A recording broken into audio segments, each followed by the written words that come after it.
Hi, I'm CJ and this is my RC channel. Getting the right gap when you're doing a monocoque hinge can be difficult. It's especially difficult when you've already got the VTail partially assembled. So what I'm doing is I'm taking advantage of the 90-degree and hanging this over the edge of a work surface. I've got a few pins in place that just keep it from moving, and then I've got a pair of pins that are on the, let me just move this real quick, that are at the trailing edge and go just to the top of the surface. They're not actually in the wood, they just touch it. And those two pins are going to provide the gap. Now I've covered this and left an overhang. And so then I can place this over the edge. I think I'm going to put a third pin in just in case there's any flex to make sure that that gap is fully there. So as you can see, I just take this pin, slide it down right there. Now I can position this, and I don't know if you're going to be able to see this, but through the covering there is a nice gap, and then I just need to line up the tip, and then I can monocoque this edge here.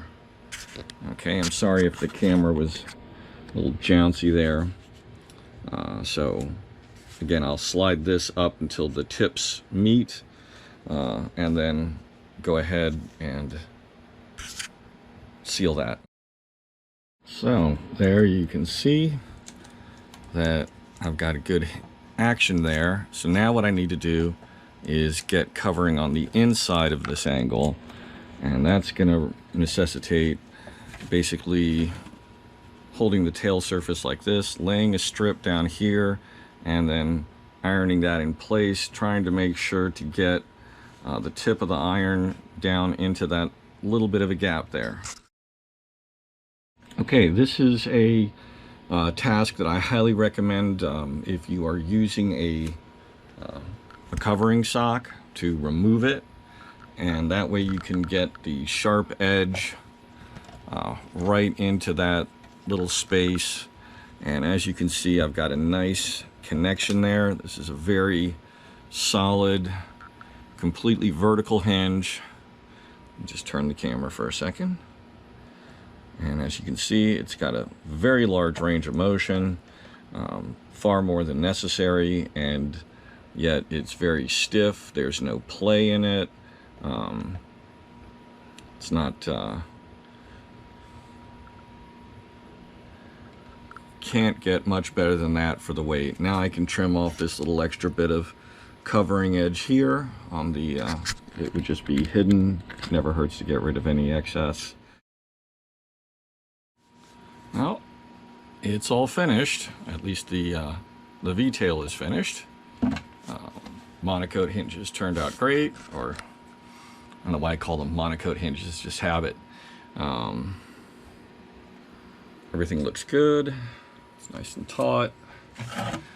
Probably go over it again with an iron in a little while and just retension everything, make sure everything's flat.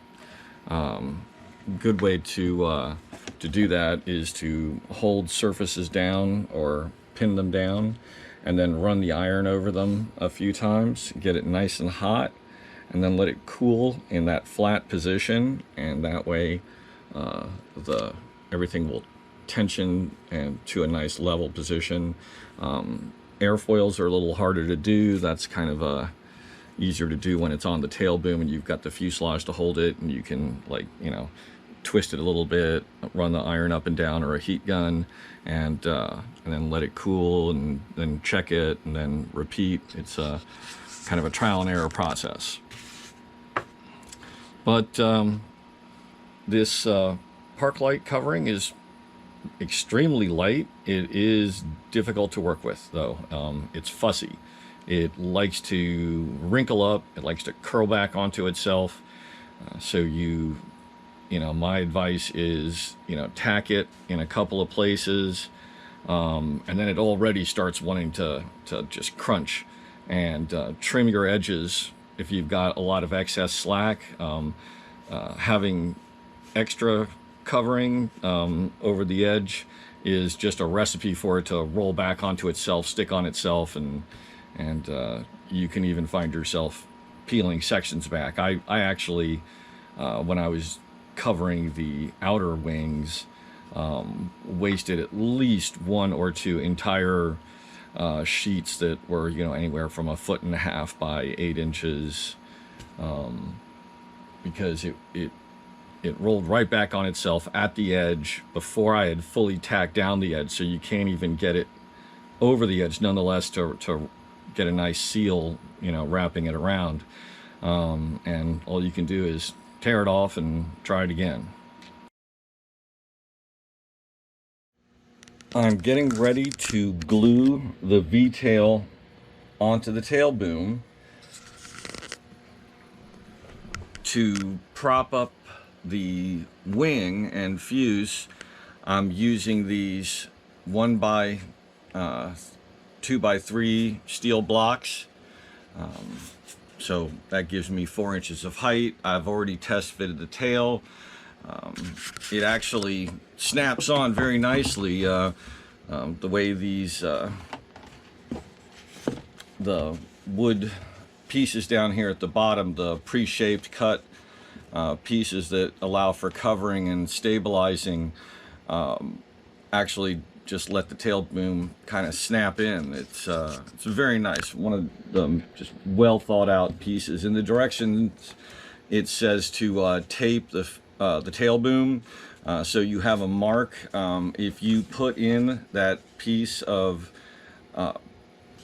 triangle stock to the mark on the stabilizer, you will not need to bother with the masking tape. Just slide this in till it makes contact, and you've got your distance already set. They don't mention this in the directions, but since they had us sand at other glue points, I went ahead and did a little bit of light sanding just where the point of contacts are going to be for the tail boom. So I'm going to use 5-minute epoxy as suggested. Go ahead and pop the tail on and let it cure. I hope you enjoyed this video. Please click like and please subscribe to my channel. If you click the bell icon, you'll receive notifications every time I launch a new video. Thank you for watching.